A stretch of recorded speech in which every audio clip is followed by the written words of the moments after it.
आइए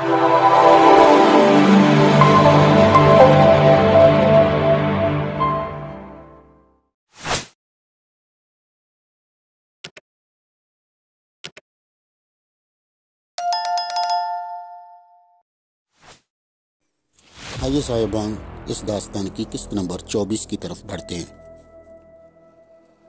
राह के पाकिस्तान डेस्क के इंचार्ज मुरली मनोहर नई दिल्ली के कनॉट पैलेस के करीब एक चौक में बेहोश पड़े पाए गए थे। उनको फौरी तौर पर तिब्बी इमदाद के लिए दिल्ली के इंस्टीट्यूट ऑफ मेडिकल साइंसेज में दाखिल करवा दिया गया, जहां उनकी कड़ी हिफाजत का बंदोबस्त किया गया था। उनकी जहनी और जिस्मानी हालत ऐसी नहीं थी कि फौरी तौर पर उनसे पूछगिछ की जाती। दूसरी जाम वसंत हार में राह के सरबराह मिस्टर नाथ की सदारत में पाकिस्तान डेस्क के सीनियर अफसरान का इजलास जारी था और मौजूदा सूरत हाल के हवाले से हिकमत अमली मुरतब करने के बारे में बातचीत चल रही थी। मिस्टर नाथ नहायत खामोशी से बाकी लोगों के तज्जिए और रिपोर्ट्स को सुनने में महव थे। दरमियान में कहीं कहीं वो नोट्स लिखते जा रहे थे। खासी देर बाद उन्होंने हाथ के इशारे से खामोश होने का इजहार किया और जज्बात से आरी लहजे में बोलने लगे। गुज़श्ता चंद हफ्तों से जो कुछ हो रहा है, इसके बाद हम कहीं मुंह दिखाने के काबिल नहीं रहे। पहले तो पाकिस्तान पर हमला करने के मामले में हमें पसपाई इख्तियार करना पड़ी। इसके बाद राजधानी से मनोहर को अगवा कर लिया गया। इस पर मुस्तज़ाद पाकिस्तानी पंजाब में हमारे एजेंटों की इज्तिमाई गिरफ्तारी। आखिर इतनी ढेर सारी नाकामियों की जिम्मेदारी किस पर डाली जा सकती है? हमारी इज्तिमाई नाअहली के अलावा कोई जवाब बनता है क्या? आपको शायद इल्म नहीं कि प्रधानमंत्री ने इन वाक़यात का सख्ती से नोटिस लिया है, मगर हम अभी तक इसकी तलाफी की हिकमत अमली ही मुरतब नहीं कर पाए। ये कहकर वो खामोश हो गए और सामने बैठे 8 अफराद के चेहरों का जायजा लेने लगा। सब चेहरों पर शर्मिंदगी और खजालत के सिवा कुछ न था। तभी नाथ की निगाहें कोने में बैठे एक स्मार्ट से नौजवान पर टिक गई। हाँ तो मिस्टर कमलापति, आप इस बारे में क्या तजवीज़ करते हैं?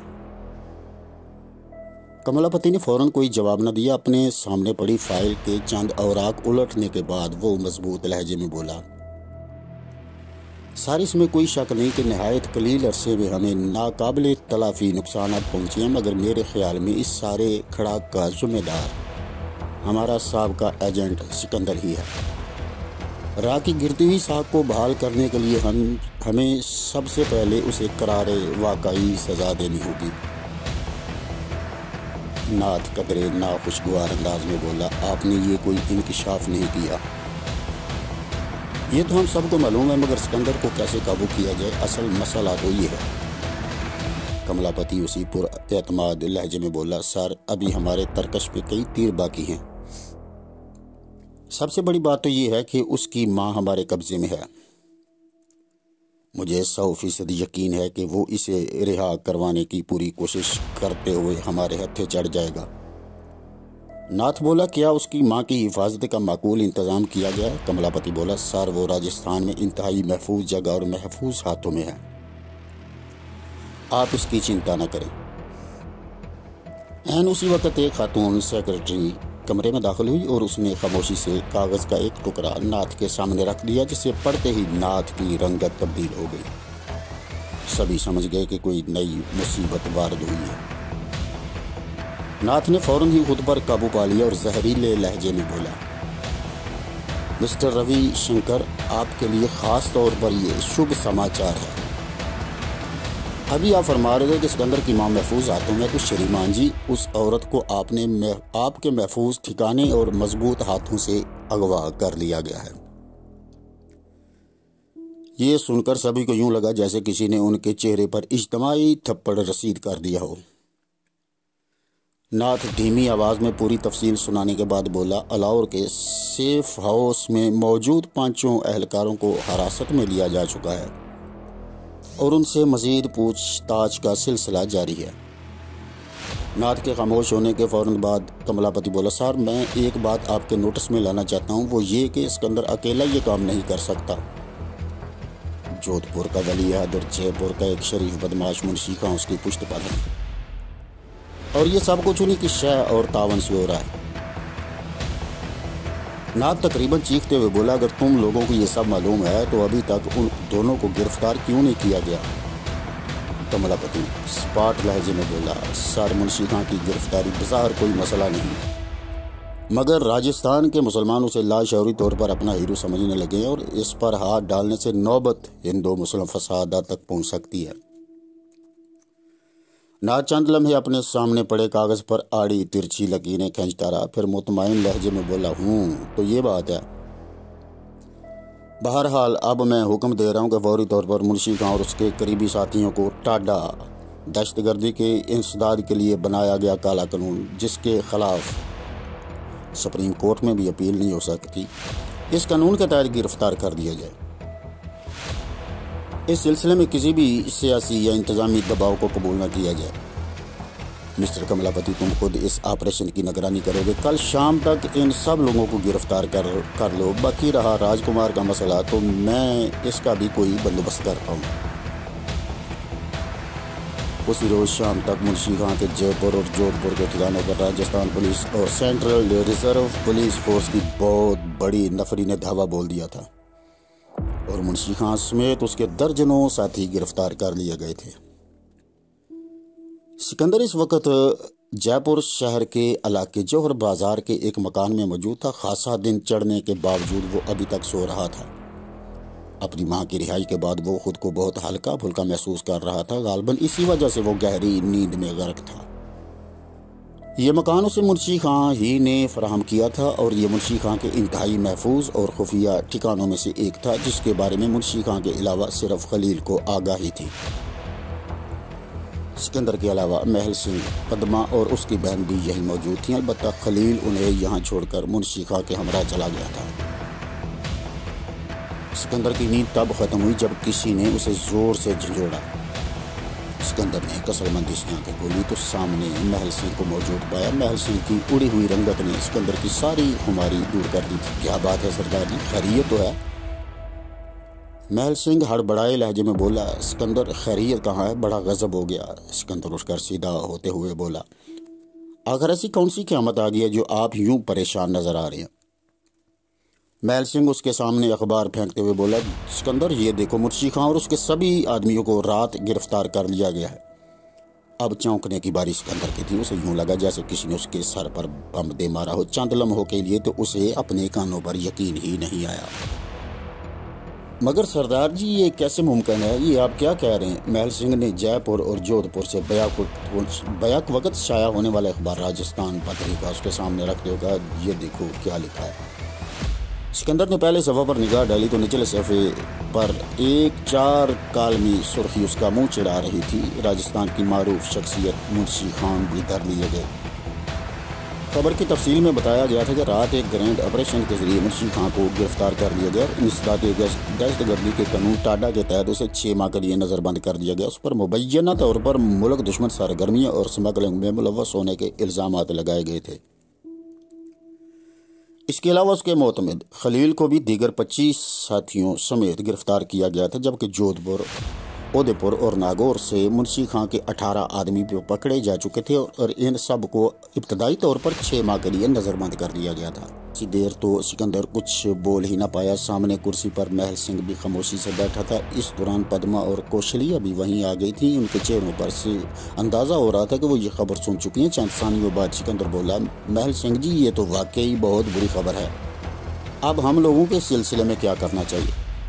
महल सिंह के कुछ बोलने से पहले पद्मा बोली, मुझे तो ये हैरानी है कि अभी तक हम लोग कैसे बचे हुए हैं।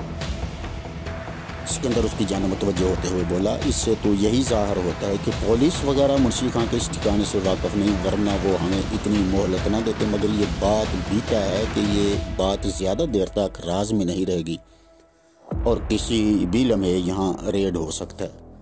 ये सुनकर पद्मा और कौशलिया किसी हद तक सरासीमा नजर आने लगी थी। अलबत्ता महल सिंह ठहरे हुए लहजे में बोला, सिकंदर यकीनन तुम्हारे खदशात बेबुनियाद नहीं, मगर हमें मुंशी खां के लिए भी तो कुछ करना चाहिए। सिकंदर इन तीनों के चेहरों का जायजा लेने के बाद बोला, सरदार जी मेरा ख्याल है फौरी तौर पर हम लोग इनके लिए कुछ भी नहीं कर सकते। वैसे भी वो लोग चंद माह के लिए नजरबंद ही हुए हैं। फौरी तौर पर सोचने की बात तो ये है कि फिलहाल हम लोग अपनी जान कैसे बचाएं। ہمیں کسی بھی وقت گرفتار کیا جا سکتا ہے۔ اس مکان میں مزید ٹھہرے رہنا ہمارے لیے کسی طور بھی مناسب نہیں۔ پدما جو پہلے جھٹکے سے کسی قدر سنبھل چکی تھی دھیرے سے بولی، مسٹر سکندر، شاید آپ نے پوری خبر دھیان سے نہیں پڑھی، جس میں بتایا گیا کہ پولیس نے منشی خان کے چند مزید ساتھیوں کی تلاش کے لیے جگہ جگہ چھاپے مارے اور جے پور سے باہر نکلنے کے تمام راستوں کی ناکہ بندی کی ہے۔ سکندر جواب میں دھیرے سے سارا ہلا کر رہ گیا۔ پدما اپنی بات مزید آگے بڑھاتے ہوئے بولی، میرا خیال ہے کہ اس ٹھکانے کے بابت منشی خان اور خلیل کے علاوہ کسی کو کچھ بھی معلوم نہیں، اور منشی خان اتنی کمزور شخصیت نہیں جو خود ہی ہماری نشاندہی کر دے، لہٰذا ہمیں حواس باختہ ہو کر الٹی سیدھی حرکتیں کرنے کے بجائے ٹھنڈے ذہن سے آئندہ کے بارے میں فیصلہ کرنا چاہیے۔ سکندر جواب میں خاموش رہا، البتہ محل سنگھ قدرے خوشگوار انداز سے پدما کی جانب دیکھتے ہوئے بولا، واہ بھائی واہ پدما، تم نے واقعی بڑی پتے کی بات کی ہے۔ اس وقت تو مجھے کسی دانشور کا یہ قول یاد آ رہا ہے کہ ذہین ترین مرد کی ذہانت جہاں ختم ہوتی ہے، احمق ترین عورت کی چالاکی وہاں سے شروع ہوتی ہے۔ پدما اس کی بات سن کر قدرے ناپسندیدہ لہجے میں بولی، محل سنگھ جی، پتہ نہیں آپ نے میری تعریف کی ہے یا مضحکہ اڑانے کی بھونڈی سی کوشش کی ہے، مگر میں اب بھی اپنی رائے پر قائم ہوں۔ سکندر اب بھی خاموش رہا تھا، مگر محل سنگھ جلدی سے بولا، نہیں پدما، میرا مقصد تمہاری تصحیح ہرگز نہیں تھا، بلکہ گزشتہ کچھ ہی دنوں کے ساتھ کے نتیجے میں میری یہی رائے ہے کہ تم معمولی اعصاب کی مالک نہیں ہو، اسی وجہ سے موجودہ صورتحال میں تمہارے پرسکون رویے نے مجھے مزید متاثر کیا ہے۔ سکندر چند لمحوں بعد بولا، ویسے بھی امید کی ایک کرن باقی ہے، جدھر آپ لوگوں کا دھیان نہیں گیا۔ وہ تینوں استفہامی انداز سے اسے دیکھنے لگے۔ سکندر بولا، میرا اشارہ راج کمار کی طرف ہے، وہ ابھی تک آزاد ہے اور یقیناً منشی خان کی رہائی کے لیے اپنا اثر و رسوخ ضرور استعمال کرے گا۔ محل سنگھ تائیدی انداز میں سر ہلاتے ہوئے بولا، واقعی یہ خوش آئند بات ہے، مگر مجھے ڈر ہے کہ جو قوت منشی خان کو یوں بے بس کر سکتی ہے وہ راج کمار کی جانب سے غافل نہیں ہوگی۔ بہرحال ابھی تو ہمیں اپنے بارے میں ہی سوچنا چاہیے۔ سکندر بولا، کیوں نہ ہم کسی طرح راج کمار تک پہنچنے کی کوشش کریں اور اس کے ساتھ مل کر آئندہ کی حکمت عملی مرتب کریں۔ پدما فوراً مستحکم لہجے میں بولی، نہیں، میرے خیال میں راج کمار سے فوری رابطہ ہمیں کسی نئی اور بڑی مصیبت میں ڈال سکتا ہے۔ ہمیں فی الحال جودھ پور کی جانب رخ نہیں کرنا چاہیے، کیونکہ وہاں تو پولیس کے ساتھ ساتھ کالا بچہ بھی ہماری ٹو میں لگا ہوگا۔ محل سنگھ بولا، مجھے پدما کی بات سے پوری طرح اتفاق ہے، ہم چند روز یہیں گزاریں تاکہ پولیس ہماری طرف سے کچھ نا امید ہو جائے، تب ہم دہلی کی جانب نکل جائیں گے، وہاں میرے پاس ایک محفوظ ٹھکانہ ہے۔ سکندر بولا، کیا تم جنرل اروڑا کی رہائش گاہ پر جانا چاہتے ہو؟ محل سنگھ بولا، نہیں، تم پاگل تو نہیں ہوگے بھائی، جنرل اروڑا کے پاس جانا تو اپنی موت کو دعوت دینے کے مترادف ہے۔ وہ تو پہلے ہی خفیہ ایجنسیوں کی بلیک لسٹ پر ہے، کیونکہ آپریشن بلیو اسٹار اور اندرا گاندھی کے قتل کے بعد بھارتی حکام کا شبہ ہے کہ جنرل موصوف بھارت کے وفادار نہیں رہے۔ خیر تم فکر نہ کرو، اگر ہم لوگ دہلی پہنچ گئے تو وہاں محفوظ ہاتھوں میں ہوں گے۔ بہرحال اب اتنا بھی پریشان ہونے کی ضرورت نہیں کہ ہم آج کا ناشتہ کرنا بھی بھول جائیں۔ میرے پیٹ میں تو اس وقت بھوک کی وجہ سے چوہے ہی نہیں بلکہ بلیاں بھی ناچ رہی ہیں۔ یہ کہتے ہوئے محل سنگھ نے اپنے پیٹ پر باقاعدہ ہاتھ پھیر کر گویا بزلہ سنجی کا مظاہرہ کیا تھا۔ اس کے ساتھ ہی اس نے اس حوالے سے چند بے موقع اور قدر فوش لطیفوں کا سلسلہ شروع کر دیا تھا، جس کی وجہ سے ماحول پر چھائی ہوئی سنجیدگی اور تناؤ قدرے کم ہو گیا تھا۔ ادھر راہ کے سربراہ ناتھ نے کملا پتی کے مشورے کے بعد اپنے جودھ پور کے ریجنل ہیڈ کوارٹر پیغام بھجوایا تھا کہ کالا بچہ کو فوری دہلی طلب کر کے ناتھ سے اس کی ملاقات کا بندوبست کیا جائے۔ کالا بچہ کو جب یہ پیغام ملا کہ راہ کے سربراہ نے اسے خصوصی ملاقات کے لیے دہلی طلب کیا ہے تو اس کا رد عمل عجیب سا تھا، کیونکہ وہ خود اسمگلنگ کے علاوہ بے شمار اخلاقی جرائم میں ملوث تھا اور اسے یقین تھا کہ راہ جیسی ایجنسی اس کی حرکتوں سے لا علم نہیں رہی ہوگی۔ مگر وہ کتنا ہی بارسو ہوتا راہ کے سربراہ کی دعوت ٹھکرانے کی جرات نہیں کر سکتا تھا، لہٰذا وہ پہلی فلائٹ سے دہلی کے لیے روانہ ہو گیا۔ پالم ہوائی اڈے سے ہی اسے سیدھا سنت وہار لے جایا گیا، جہاں لے جا کر اسے ایک بڑے سے کمرے میں بٹھا دیا گیا۔ کالا بچہ اس وقت عجیب سا خوف اور اس طرح محسوس کر رہا تھا کیونکہ اس کی چھٹی اس بتا رہی تھی کہ یہ غیر معمولی طلبی بلا سبب نہیں ہو سکتی۔ اسی دوران ملحقہ کمرے کا دروازہ کھلا اور پردہ ہٹا کر مسٹر ناتھ کمرے میں داخل ہوا۔ اس کے پیچھے راہ کا ہونہار اسسٹنٹ ڈائریکٹر کملا پتی بھی ساتھ تھا۔ انہیں دیکھ کر کالا بچہ بے اختیار کھڑا ہو گیا۔ ناتھ چند لمحے اسے بغور دیکھتا رہا، پھر صوفے پر بیٹھتے ہوئے اس نے کالا بچہ کو سامنے والے صوفے پر بیٹھنے کا اشارہ کیا۔ کملا پتی نے بھی کالا بچہ کے پہلو میں نشست سنبھال لی تھی۔ ناتھ چند ثانی کالا بچہ کی آنکھوں میں جھانکتا رہا، پھر دبنگ لہجے میں بولا، تو تم ہو کالا بچہ؟ واقعی تمہارے کالے کرتوتوں کی مناسبت سے کسی نے تمہارا نام صحیح رکھا ہے۔ تمہارے لچھن ہی ایسے ہیں کہ تمہارا کوئی دوسرا نام ہو ہی نہیں سکتا تھا۔ کالا بچہ کو اس کی یہ بات یقیناً سخت ناگوار گزری تھی، مگر اس نے جواب میں خاموش رہنا ہی مناسب سمجھا۔ ناتھ جیب سے سگریٹ نکال کر سلگانے لگا اور پھر دھوئیں کا مرغولا کالا بچہ کے چہرے کی جانب چھوڑتے ہوئے بولا، تمہیں معلوم ہے یہاں کیوں طلب کیا گیا ہے؟ کالا بچہ نے نفی میں سر ہلا دیا۔ ناتھ طویل کش لیتے ہوئے بولا، جودھ پور کے ولی عہد راج کمار سے تمہارے کس قسم کے تعلقات ہیں؟ ہمیں اچھی طرح اس کا علم ہے۔ بہرحال میں زیادہ تمہید باندھنے کے بجائے اصل بات کی طرف آتا ہوں۔ ہمارے علم میں یہ بات آئی ہے کہ راج کمار بھارت کی سلامتی کے خلاف سرگرمیوں میں ملوث ہے۔ اس لیے ہم چاہتے ہیں کہ اسے فوری طور پر ختم کر دیا جائے، اور یہ کام تم کرو گے۔ یہ سب کچھ کالا بچہ کے لیے انتہائی غیر متوقع تھا۔ وہ خوشی اور حیرانی کے ملے جلے جذبات کے ساتھ بولا، مگر مہاراج آپ اتنے با اختیار ادارے کے سربراہ ہیں جسے بھارت ہی میں نہیں بیرون ملک بھی کسی کام کے سلسلے میں کبھی کوئی دقت پیش نہیں آئی۔ آپ سرکاری طور پر اسے گرفتار کیوں نہیں کر لیتے اگر وہ واقعی کسی غیر قانونی کام میں ملوث ہے تو؟